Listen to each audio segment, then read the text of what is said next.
Ya, assalamualaikum warahmatullahi wabarakatuh. Perkenalkan, nama saya di sini Muhammad Faisal Aulia Nugraha. Di sini saya tidak sendirian, nanti akan disusul dengan teman-teman saya. Ada Muhammad Asyam Bagus, Muhammad Rizik Sihab, serta Pride Supriyono. Dalam kesempatan yang baik ini, kelompok kami akan menjelaskan tentang perencanaan konstruksi bangunan kayu yang terletak di daerah pegunungan, di mana daerah tersebut memiliki curah hujan yang cukup tinggi. Nah, sebelum kita membahas lebih detail bagaimana sih karakteristik kayu yang cocok atau contoh jenis kayu seperti apa yang nanti kita akan terapkan di bangunan tersebut, saya akan membacakan 5 poin yang nantinya akan kita bahas bersama. Yang pertama itu kita akan membahas tentang kolom utama bangunan, lalu ada balok sloof dan lantai bangunan, lalu ada rangka dinding dan penutup dinding bagian luar, lalu yang keempat ada rangka atap, lalu yang kelima adalah partisi ruangan di dalam rumah. Jadi 5 bagian tersebut nanti saya beserta teman-teman saya yaitu Asyam, Rizik, dan Pride akan menjelaskannya lebih rinci. Ditonton terus videonya ya. Terima kasih. Ya, dimulai dari saya, Pride Supriyono, yang akan menjelaskan tentang bagian terpenting dari struktur bangunan kayu ini, yaitu kolom utama dari bangunan kayu ini. Kolom utama dalam bangunan itu harus memilih kayu yang nomor 1, yang terbaik dan yang paling awet. Karena apa? Karena inti dari bangunan ini ya kolom ini sendiri. Jadi semakin baik kolom yang dipakai, maka bangunan itu dipastikan akan semakin kuat dan kokoh serta tahan lama. Nah, kayu ini harus tahan dari kelembaban dan curah hujan yang tinggi di daerah pegunungan ini. Oleh karena itu kami memilih kayu ulin atau bisa kayu merbau. Karena kedua kayu ini memiliki kelas awet 1-2 dan kelas kuat 1-2. Yang menurut Denberger tahun 1923, yang mana kelas awet 1-2 dan kelas kuat 1-2 akan bertahan 15-20 tahun jika bersentuhan dengan tanah, dan tidak akan terbatas waktu jika tidak bersentuhan dengan tanah serta di bawah atap atau terlindungi dari terik matahari. Nah, agar kekuatan dan keawetan kayu ini dapat maksimal, dapat dilakukan perendaman terlebih dahulu selama 3 atau 4 hari.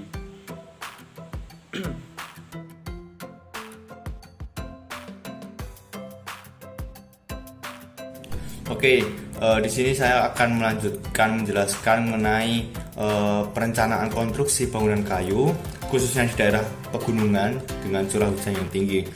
Dan kali ini saya akan menjelaskan mengenai balok slope dan lantai bangunan. Apa aja kayu yang kita pilih dan pertimbangan apa untuk balok slope dan lantai bangunan.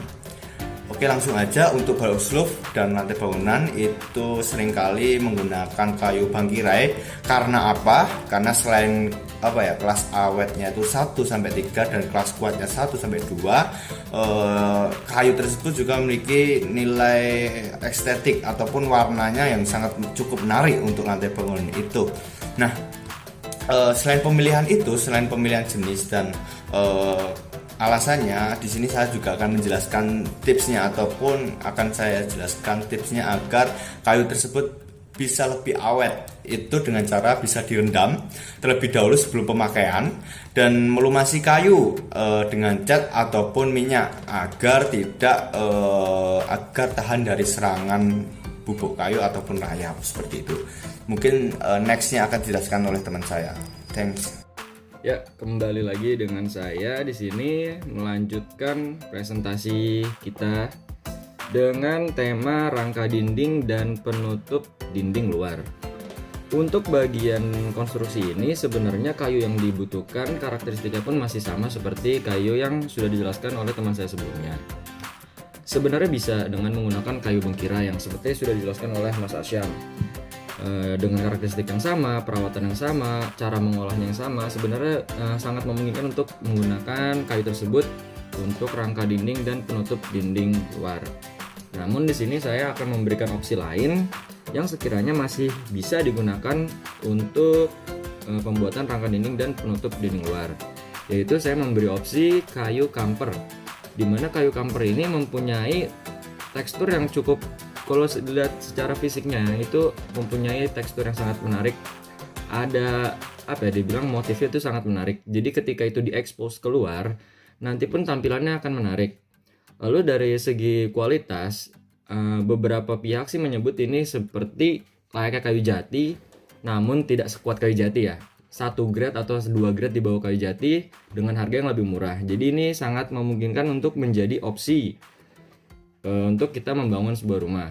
Lalu kenapa saya merekomendasikan kayu kamper ini?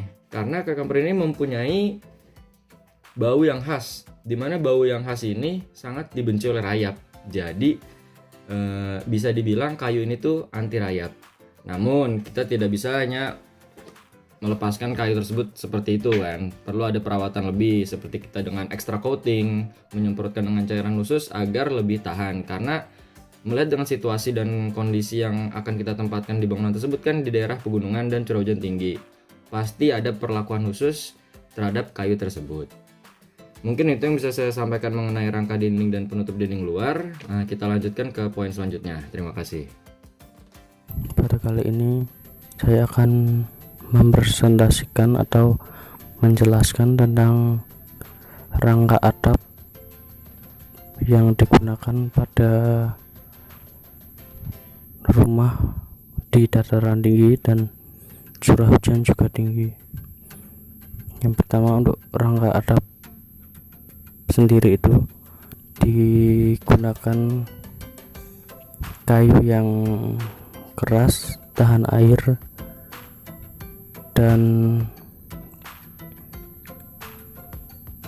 memiliki kekuatan atau daya tahan pada air atau hujan kelembapan yang cukup tinggi.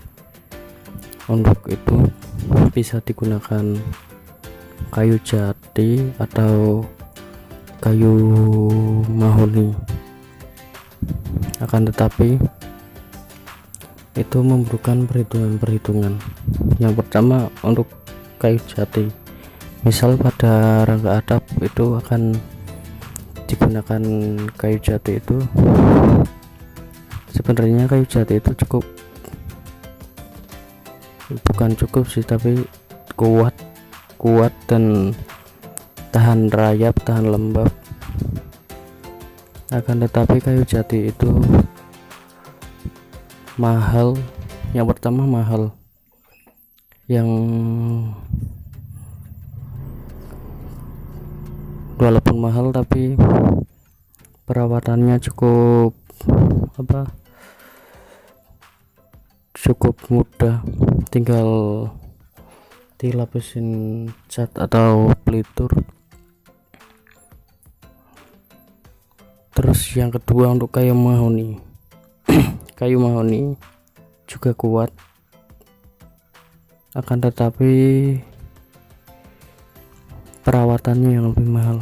Kayu mahoni itu sendiri itu lebih murah dari kayu jati.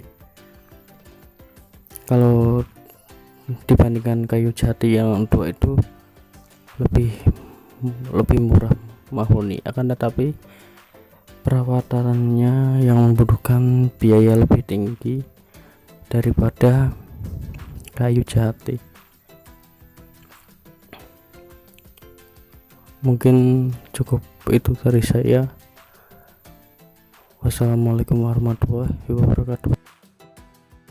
Oke, di sini saya akan menjelaskan mengenai partisi ruangan di dalam rumah untuk perencanaan konstruksi bangunan kayu di pegunungan yang memiliki curah hujan yang tinggi. Nah, jenis tipenya apa? Pertimbangannya apa? Langsung aja. Untuk jenis tipe kayunya yaitu kayu jati. Karena apa? Karena memiliki awet dan kuat yang sangat cukup baik, dan juga memiliki corak yang baik, dan juga ketika proses pembuatannya itu mudah ketika dipotong sehingga cocok untuk furniture. Nah, selain kayu jati yaitu kayu kamper. Karena apa? Karena memiliki tekstur yang indah dan tidak disukai oleh rayap. Oke, nah itu makanya bisa awet ya. Nah, di sini saya akan juga memberikan tips agar kayu itu lebih awet. antara lain yaitu melumuri kayu dengan minyak ataupun cat.